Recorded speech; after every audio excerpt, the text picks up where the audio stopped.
பர்திமேயு சுவிசேஷ ஊழியங்கள் வழங்கும் நற்செய்தி நேரம். தேவ செய்தி பாஸ்டர் ஆர். அகஸ்டின். இந்த நாளில் உங்களோடு நான் பேசி வருகிறேன். நாம் யாருக்கு மனைவி? எனக்கு அன்பானவர்களே, இந்த உலக வாழ்க்கையில ஒவ்வொருத்தரும் ஒருத்தருடைய மனைவியா இருக்கலாம், புருஷனா இருக்கலாம். ஆனால் ஒரு நாள், நிச்சயமா ஒரு நாள் வரப்போகிறது, இயேசு வருவார். அப்படி வரும்போது நாம் எல்லாம் ஆகாயத்தில் எடுத்துக்கொள்ளப்படுவோம். அப்படி எடுத்துக்கொள்ளப்படும் போது அவரோடு கூட இருப்போம். அங்கே மணவாளனாகிய கிறிஸ்து நம்மோடு இருப்பார். அந்த மணவாளனுக்கு நாம் மணவாட்டியாய் கொடுக்கப்படுவதற்கு ஆயத்தப்பட வேண்டும் என்று வேதம் நமக்கு தெளிவாக சொல்லுது. உங்களுடைய வேத புஸ்தகத்தை எங்கே இருந்தாலும் தயவு செய்து ரூத்தின் புஸ்தகத்திலே 1ஆம் அதிகாரம் 5ஆம் வசனத்திற்கு திருப்பிக் கொள்ளுங்கள். அப்படி எல்லாரும் திருப்பி எடுக்கிற வரைக்கும் அல்லேலூயா என்றைக்கு காண்பேனோ என் இயேசு தேவா, என்றைக்கு காண்பேனோ, என்றைக்கு காண்பேனோ என் இயேசு தேவா, என்றைக்கு காண்பேனோ. உன்னதமான தேவகுமாரனை, உன்னதமான தேவகுமாரனை என்றைக்கு நான், என்றைக்கு ஐயா, என்றைக்கு காண்பேனோ என் இயேசு தேவா, என்றைக்கு காண்பேனோ, என்றைக்கு காண்பேனோ என் இயேசு தேவா, என்றைக்கு காண்பேனோ.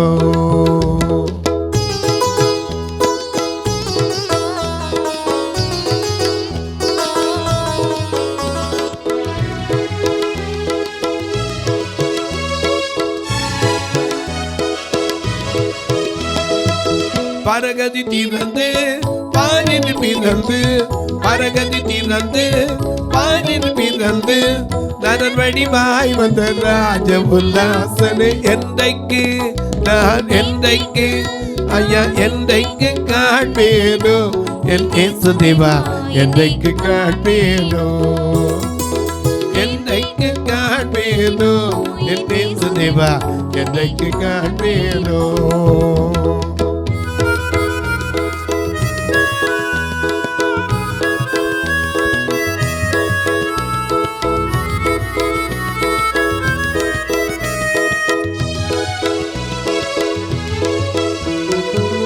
ஐந்தப்பம் கொண்டு அனைவருக்கும் பகிர்ந்து, ஐந்தப்பம் கொண்டு அனைவருக்கும் பகிர்ந்து, சிந்தையில் உவந்தவர் ஸ்ரீகனை என்றைக்கு நான், என்றைக்கு ஐயா, என்றைக்கு காண்பேனோ என் இயேசு தேவா, என்றைக்கு காண்பேனோ, என்றைக்கு காண்பேனோ என் இயேசு தேவா, என்றைக்கு காண்பேனோ.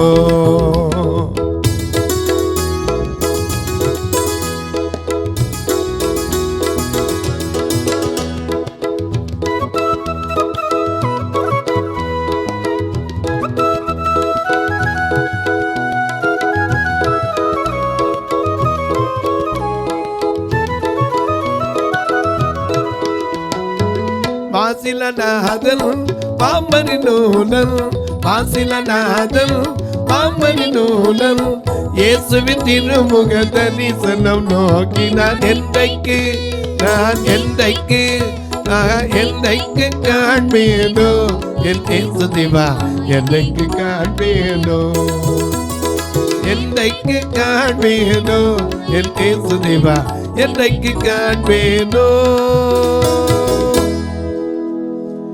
என்னைக்கு பார்க்கணும் தெரியாது, நாமளும் பாடிக்கிட்டு தான் இருக்கோம். என்ன வரோம்? என் மணவாளா இயேசு ராஜா, பொன்முக காணு ரொம்ப நாள ஆசை. ஏன்னா எப்போ பார்ப்போம், எப்போ வருவீர்?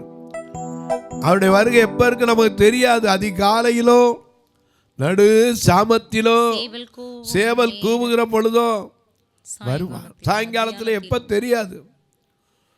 ஆனால் ஏன் வரல? நாம் என்ன ஆயத்தப்படலை? அநேகர் என்ன ஆயத்தப்படுத்தலை. இன்னைக்கு அந்த இருந்த அளவே தானே மைனாரிட்டியாக தானே இருக்கோம். என்னைக்கு மெஜாரிட்டியாக வந்திருக்கோம்?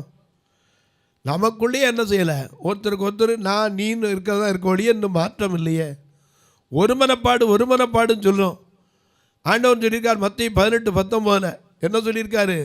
அல்லாமலும் பூமியிலே 2 பேர் தாங்கள் வேண்டிக் கொள்ளப் போகிற எந்த காரியத்தை குறித்தாகினும், மத்தேயு 18:19 அல்லாமலும் உங்களில் 2 பேர், அது ஆணா இருக்கட்டும் பெண்ணா இருக்கட்டும், அப்பா மகளா இருக்கட்டும், மனைவி புருஷனா இருக்கட்டும், அல்லது சகோதர சகோதரிகளா இருக்கட்டும், உங்களில் 2 பேர் தாங்கள் வேண்டிக் கொள்ள போகிற எந்த காரியமா இருக்கட்டும், ஒரு வியாதியின் பிரச்சனையா இருக்கட்டும், கண்ணீர் பிரச்சனையா இருக்கட்டும், கவலையா இருக்கட்டும், கடன் பாரமா இருக்கட்டும், வியாதியின் கொடுமையா இருக்கட்டும், எதா இருக்கட்டும், உங்களில் 2 பேர் தாங்கள் வேண்டிக் கொள்ள போகிற எந்த காரியத்தை குறித்தும் பூமியில ஒருமனப்பட்டிருந்தார் பரலோகத்தில் இருக்கிற பிதாவினால் அது உங்களுக்கு அருளப்படும். நாம ஒருமனப்பட வந்திருக்கா?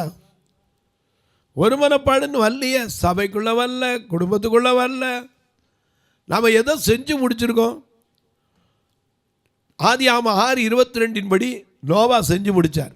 ஆசிங்க பார்க்கலாம். ஆதியாகமம் 6ஆம் அதிகாரம் 22ஆம் வசனம் மிக அழகா. நோவா அப்படியே செய்தான்.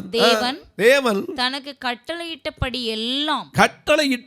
எல்லாம் அவன் செய்து முடித்தான். ஆமா, 3 மருமகளையும் கொண்டு போனான். எங்க? பேழைக்குள்ள. நம்ம எத்தனை பேர் கொண்டு போயிருக்கோம்? ஏன்னா 7ஆம் அதிகாரம் 1 வசனத்துல வாசிக்கிறோம், கர்த்தர் நோவாவை நோக்கி நீயும் உன் வீட்டார் அனைவரும் பேழைக்குள் பிரவேசியுங்கள். 3 மருமகளும் வந்தா, 3 மகனும் வந்தான். அவன் ஒய்ஃபு வந்தான், ஆனால் பேர் கூட எழுதப்படலை.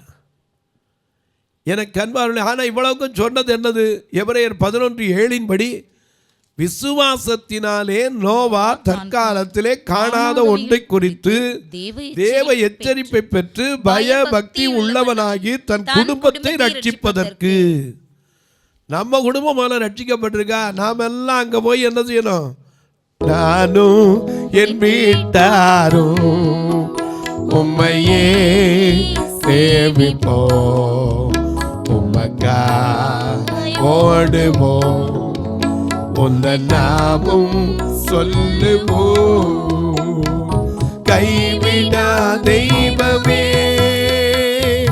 கருணையின் சிகரமே, கைவிடா தெய்வமே,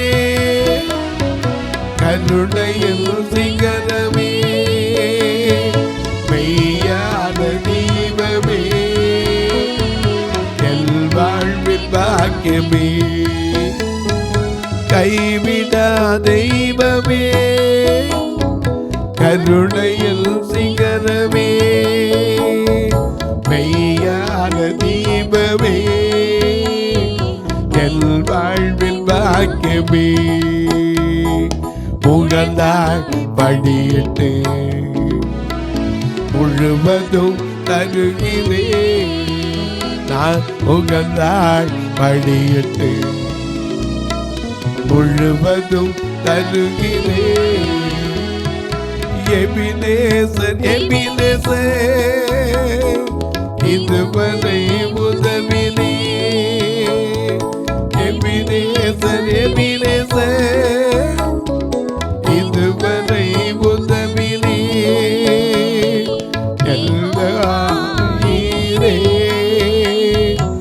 எல்லாம் பார்த்து கொள்வீ. முகந்தாய் படியிட்டு முழுவதும் தருகிறேன். நான் முகந்தாய் படியிட்டு முழுவதும் தருகிறேன். கைவிடா தெய்வமே, கருணையின் சிகரமே, கைவிடா தெய்வமே, கருணையின் சிகரமே, மெய்யான தீபமே, என் வாழ்வில் பாக்கியமே, கைவிடா தெய்வமே, கருணையில் சிகரமே, மெய்யான தீபமே, என் வாழ்வில் பாக்கியமே, உகந்தாய் படியிட்டு முழுவதும் தருகிறே, நான் புகழ்ந்தாய் படியிட்டு முழுவதும் தருகிறே. கொர்நேலியு தன் வீட்டார் அனைவரோடும் கூட தான தர்மங்கள் செய்து எப்போதும் ஜெபம் பண்ணிக்கிட்டு தான். இன்னைக்கு ஒரு மனப்பாடு எங்கே வந்துருச்சு? அன்னாளை பற்றி பிரசங்கிக்கிறான். அன்னாள் எதுக்காக ஜெபம் பண்ணா? தன் தேவைக்காக, தன்னுடைய தேவைக்கு மலடியாக இருந்தா. அடியாளின் சிறுமையை கண்ணோக்கி பார்த்து அடியாளை மறவா, அங்கே பூரா அவளை தான் மறவாமல் நினைத்தருளி அடியாளுக்கு ஒரு ஆண் பிள்ளை, அவளை பூரா செல்ஃபிஷ்னஸ் தான். ஆனால் புதிய ஏற்பாடு அன்னால பாருங்க, இரவும் பகலும் ஆசேர் கோத்திரத்தாளும், லூக்கா 2:36, ஆசேர் கோத்திரத்தாளும் பானுவேலின் குமாரத்தியுமாகிய அன்னாள் என்னும் தீர்க்கதரிசி இருந்தாள். அவள் கன்னி பிராயத்தில் விவாகமானது முதல் 7 வருஷம் புருஷனுடைய வாழ்ந்தவளும், ஏறக்குறைய 84 வயது முதிர்ந்தவள். ஆனா கர்த்தருடைய ஆலயத்தை விட்டு நீங்காமல் இரவும் பகலும் உபவாசித்து ஜெபம் பண்ணி ஆராதனை செய்து கொண்டிருந்தாள். ஆனா அன்னாளுடைய ஜெபத்தை பெருசா நிறைய பேர் பேசுறாங்க. நான் சொல்லுவேன், அன்னாளுடைய ஜெபம் செல்ஃபிஷ். உமது அடியாளை நினைத்தருளி, உமது அடியாளுக்கு ஒரு ஆண் பிள்ளையை கொடுத்தா நான் கொடுப்பேன். இத்தனை சொன்னப்ப எனக்கு நம்மளை தான் எத்தனை பேர் பொருத்தனை பண்ணுறோம். ஆண்டவருக்கு செஞ்சா நான் லைட்டு போட, நீ வரலைன்னா போட மாட்டாங்கல்ல. ஆண்டவர் கோடியாக கொடுக்குறதுக்கு எத்தனை பேர் காத்திருக்கான். நாம் கற்புள்ளவர்களாக அவருக்கு ஒப்புவிக்கப்பட வேண்டியவளை மறக்கக்கூடாது.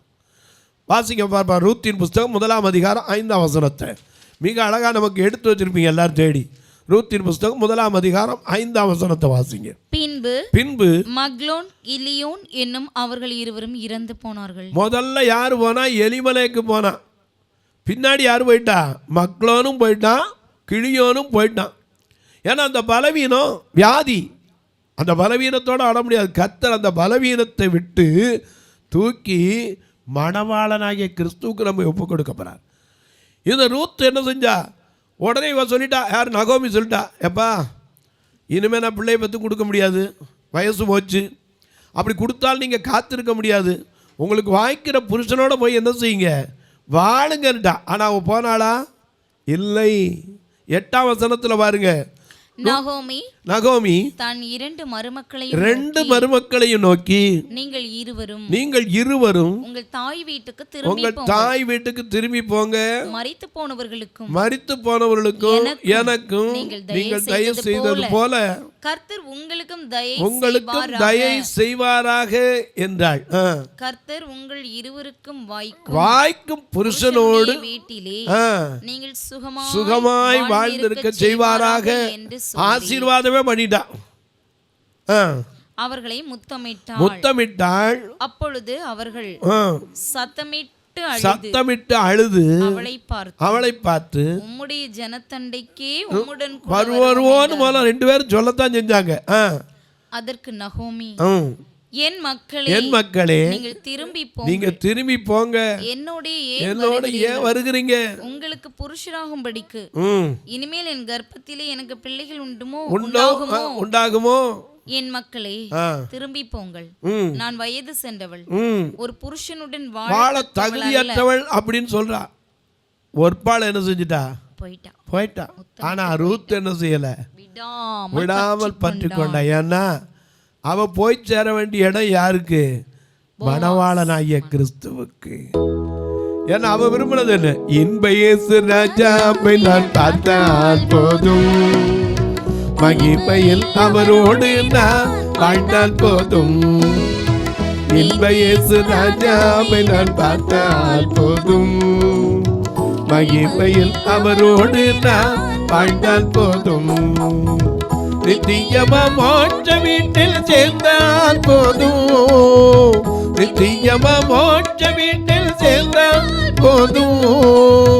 அல்லேலூயா கூட்டத்தில் நான் மகிழ்ந்தால் போதும், அல்லேலூயா கூட்டத்தில் நான் மகிழ்ந்தால் போதும். இன்ப இயேசு ராஜாவை நான் பார்த்தால் போதும், மகிமையில் அவரோடு நான் வாழ்ந்தால் போதும்.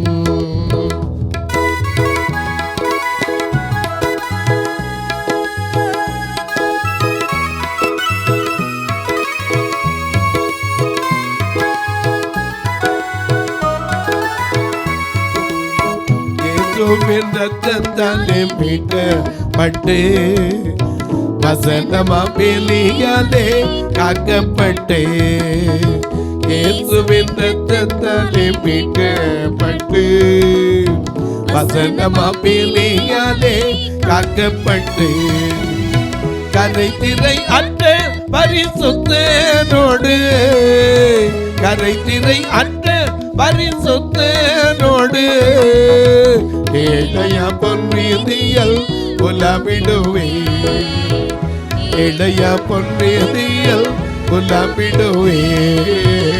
இன்ப இயேசு ராஜாவை நான் பார்த்தால் போதும், மகிமையில் அவரோடு நான் வாழ்ந்தால் போதும்.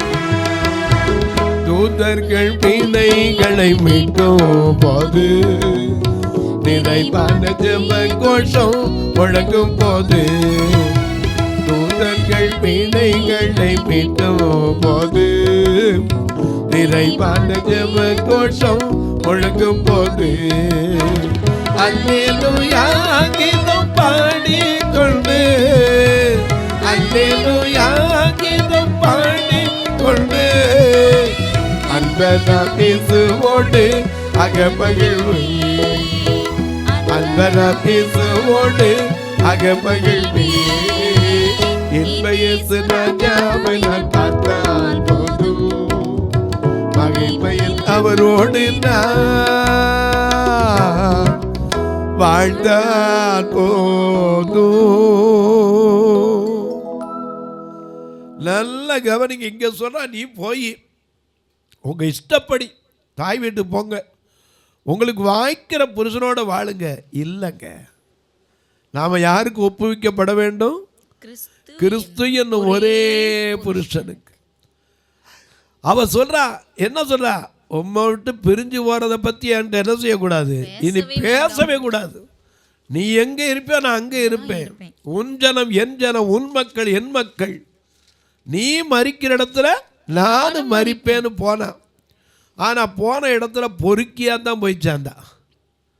2ஆம் அதிகாரத்தில் நீங்கள் படித்து பார்த்தீங்கன்னா அவளே சொல்லிட்டு போறா, என்ன பிறக்கிறதுக்கு வயல்ல அறுக்கிறவள் மத்தியில் கோதுமையை கதிர்களை பொறுக்கி கொண்டு வருகிறேன். பொறுக்கியாதான் போனா. ஆனால் வேற புருஷனுக்கு ஒப்பு கொடுக்க என்ன செய்யலை, ஒப்புக்கொள்ளவே இல்லை. பலவீனத்தோடு இருந்தாலும் பலப்படுத்துகிற கிறிஸ்துவுக்காக நியமிக்கப்பட்ட நாம் எந்த பலவீனத்திலிருந்து பொறுமையோடு காத்திருந்தால் நமக்காக ஒரு வாழ்க்கை மணவாளன் வைத்திருக்கிறார். அவரோடு இருக்கிற பாக்கியம், அந்த பாக்கியத்தை விட்டுறக்கூடாது. எனக்கு அன்பானவர்களே, பொறுக்கியா போய் பெருக்க போன இடத்துல தான் வர்றான். போவாஸ் வந்து எல்லாரையும் பார்க்குறான். இந்த பெண் யாரு? இவன் மோவாப் தேசத்து பெண்ணு. அவன் பார்த்துறான், உன்னை குறித்து நான் கேள்விப்பட்டமா. 3ஆம் அதிகாரம் 10-11 வசனத்தில் என்ன வாசிக்கிறோம்? அதற்கு அவன் மகளே நீ கர்த்தரால் ஆசீர்வதிக்கப்படுவாயாக, நீ கர்த்தரால் ஆசீர்வதிக்கப்படுவாயாக, தரித்திரரும் ஐஸ்வரியவான்களுமான வாலிபர்களின் பிறகி போகாத. ஒன்ன கவனிங்க, இந்த உலக வாழ்க்கையில யாரு பின்னாடி போயிடக்கூடாது. நாம யாரு பின்னாடி போகணும்? இயேசுவின் பிள்ளை நான் செல்வேன், திரும்பி பார்க்க மாட்டேன், திரும்பி பார்க்க மாட்டேன். இயேசுவின் பிள்ளை நான் செல்வேன், திரும்பி பார்க்க மாட்டேன், திரும்பி பார்க்க மாட்டேன். உலகமின் பின்னா சிலுவையில் உள்ள, உலகமின் பின்னா சிலுவையில் உள்ள இயேசு சிந்திய இரத்தத்தினாலே என்றும் விடுதலையே, இயேசு சிந்திய இரத்தத்தினாலே என்றும் விடுதலையே. இயேசுவில் பிள்ளை நான் செல்வி, திரும்பி பார்க்க மாட்டேன், திரும்பி பார்க்க மாட்டேன்.